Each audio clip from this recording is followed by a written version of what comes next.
తయారైంది ఇప్పుడు పరిస్థితి. సార్ రేవంత్పై పినరయ్ ఫైర్, ఇండియాలోనూ నిరసన, ముక్కలైన తృణమూలు ఇండియా తాజా ఏజెండా. అంటే నిన్న ఇండియా సమావేశం జరిగింది, దాని వివరాలన్నీ వచ్చాయి. అయితే ఈ సమయంలో ప్రత్యేకించి నిన్న మనం మాట్లాడాము హిట్లర్ లెసన్. రేవంత్ రెడ్డి హిట్లర్ని పోయిపోయి హిట్లర్ ఆదర్శమైన స్వామి హైడ్రా కోసం అనేసరికి తీవ్రమైన నిరసనకు దారితీసింది. సో రేవంత్ రెడ్డి తరఫున మంత్రి శ్రీధర్ బాబు హిట్లర్ గట్టిగా ఉండాలని చెప్పాడే కానీ ఆయన ఏమి హిట్లర్ని సమర్థించలేదు, అది ఇదని శ్రీధర్ బాబు వివరణ ఇచ్చి కొంచెం దాన్ని సర్దుబాటు చేసే ప్రయత్నం చేశారు. కానీ బీఆర్ఎస్ కేటీఆర్ అలా ఉంచి కేరళ మాజీ ముఖ్యమంత్రి పినరయ్ విజయన్ దీని మీద ఒక ప్రకటన చేశాడు.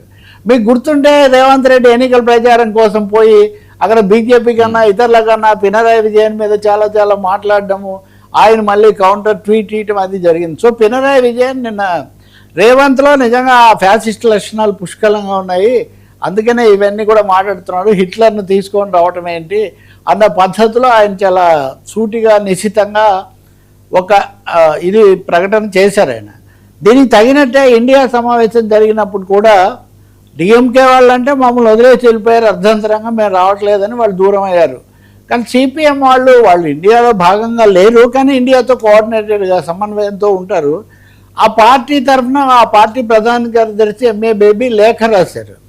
మీరు కేరళకు వచ్చి మేమేదో బీజేపీతో కుమ్మక్కయ్యామని ఎప్పుడు మమ్మల్ని తిట్టిపోశారు, ఎన్నికల ప్రచారం అంతా ఆ అంశం మీదే సాగించారు. కానీ మరి బీజేపీకి వ్యతిరేకంగా ఏర్పడే ఇండియా కూటమికి మా మద్దతు అడుగుతారు, మేము అంతగా కుమ్మక్కయ్యామని మీరు ప్రచారం చేసిన వాళ్ళు మా సహాయం ఎలా అడుగుతున్నారు మీరు? దీని మీద మీరు వివరణ ఇచ్చి ఓ సంజాయిషి ఇచ్చిన తర్వాత మనం కలిసి పనిచేద్దామని ఎంఏ బేబీ చాలా వివరంగా లేఖ రాశారు. అయితే వాళ్ళ రాజకీయ విధానాన్ని బట్టి నిన్న జాన్ బ్రిటాస్ మన జర్నలిస్ట్ ఎంపీ ఆయన వెళ్ళి ఆ సభలో కూడా పాల్గొన్నారు, ఈ అంశాలు కూడా లేవనెత్తారు. మీరు ఎక్కడ పడితే అక్కడ మీ స్థానిక అవసరాల కోసం మిత్రపక్షాలు లేకపోతే కలిసి వచ్చే వాళ్ళ మీద లౌకిక పార్టీల మీద ఇష్టానుసారం రాళ్ళేస్తున్నారు, ఇది ఐక్యతకి ఏమాత్రం దోహదపడదు అని చెప్పి వాళ్ళు చెప్పారు. సో ఈ విధంగా నిన్న ఇండియా సమావేశానికి 23 పార్టీలు వచ్చాయి, ముఖ్యమైన నిర్ణయాలు తీసుకున్నారు. కానీ కాంగ్రెస్ యొక్క తీరు అంత బాగాలేదు, మీరు మార్చుకుంటే తప్ప కుదరదని వాళ్ళు గట్టిగా చెప్పారు. తృణమూల్ కాంగ్రెస్ ఈ లోపల తృణమూల్ కాంగ్రెస్ మమతా బెనర్జీ కూడా వచ్చింది, అధికారాంతం అందు చూడవలన అమ్మ సౌభాగ్యములని అతను ఆమె పూర్తి తేడాగా ఉన్నారు. అంటే ఆమెనా ఈమె అగ్గిబరాట నిప్పు కణిక అది ఇది అన్న ఆమె అని. ఎందుకనంటే అండి ఆ పార్టీ తరఫున 89 మంది ఎమ్మెల్యేలు గెలిస్తే 60 మంది ఇప్పటికే వదిలేసి వెళ్ళిపోయి వేరే పార్టీ పెట్టుకున్నారు. అయితే 20 మంది ఎంపీలు కూడా చీలిపోయి నిన్న బీజేపీని ఎన్డీఏని బలపరుస్తామని లేఖ రాశారు. ఇది దేశ రాజకీయాల్లోనే కాదు అసలు పెద్ద గుణపాఠం కూడా. ఇప్పుడు పినరాయ్ విజయన్ కూడా ఓడిపోయాడు, కానీ కేరళ సిపిఎం కానీ ఎల్డీఎఫ్ కానీ ఏమి అవ్వాల. ఆయన గతంలో లాగే మాట్లాడుతున్నా, ఆయన మీద నిన్న ఈడీ దాడిని కూడా వాళ్ళు ఖండిస్తున్నారు. సో తేడా ఏంటి? సో నిన్న తృణమూల్ కాంగ్రెస్ ఆమె అధినేత్రి సోనియా గాంధీ కూర్చొని మాట్లాడడం అవన్నీ మనం చూస్తాం. కానీ బీజేపీలోకి 20 మంది వెళ్ళిపోయారంటే గతం నుంచి వీళ్ళ మధ్య నిజంగా ఏదైనా ఉంటే వాళ్ళకు ఉండాలి, ఎందుకంటే ఆ పార్టీ వాళ్ళందరూ దీంట్లోకి వచ్చారు కాబట్టి.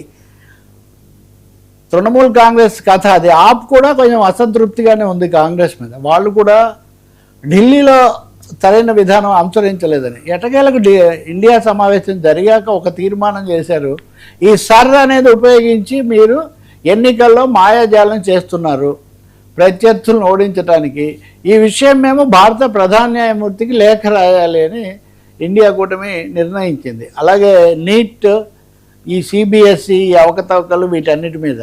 కాబట్టి బయట పార్లమెంట్లో కలిసి పనిచేయాలి, బయట కూడా చేయాలని ఖచ్చితమైన నిర్ణయానికి వచ్చారు. కాంగ్రెస్ ఏం చేస్తున్నది ఒక సమస్య, ఎందుకంటే అఖిలేష్ యాదవ్ లాంటి వాళ్ళు మీడియాకి చెప్పారు, మన ఎన్నికల్లో ఓడిపోయాక మా మీద ఒత్తిడి పెరుగుతుంది, మీరు ఎందుకు ఇంకా కాంగ్రెస్తో ఉన్నారు ఇట్లాంటివన్నీ అని వాళ్ళు అంటున్నారు.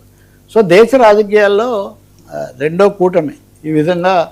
ఇప్పుడు తృణమూల్ కాంగ్రెస్ వీళ్ళందరూ కలిసినందువల్ల పార్లమెంట్లో రాజ్యసభలో బలం పెరిగి ఈ డీలిమిటేషన్ నియోజకవర్గాల పునర్విభజన పెంపు అన్నది మోదీ ప్రభుత్వం ముందుకు తీసుకొస్తుంది అని అందరూ భావిస్తున్నారు. అదే జరిగితే ఇప్పుడు వీళ్ళ సంఖ్యాబలం తగ్గిపోయింది, చాలా పార్టీలు ఓడిపోవడం వల్ల సంఖ్యాబలం తగ్గిపోయింది. అదే జరిగితే దేశ రాజకీయ చిత్రపటం వచ్చే ఎన్నికల నాటికి పూర్తి భిన్నంగా ఉంటుంది. ఉత్తరాదిలో ఎక్కువ సీట్లు పెరుగుతాయి, దక్షిణాదిలో ఆ స్థాయిలో పెరగవు, ఎవరికి ఏ రిజర్వేషన్, ఈ సమస్యలను కూడా చాలా వచ్చే అవకాశం ఒకటి ఉంది. సార్ సార్ మోడీ లెక్క నెహ్రూ కన్నా గ్రేటా? మోడీ తొండిలో గౌడ మోడీ భజన.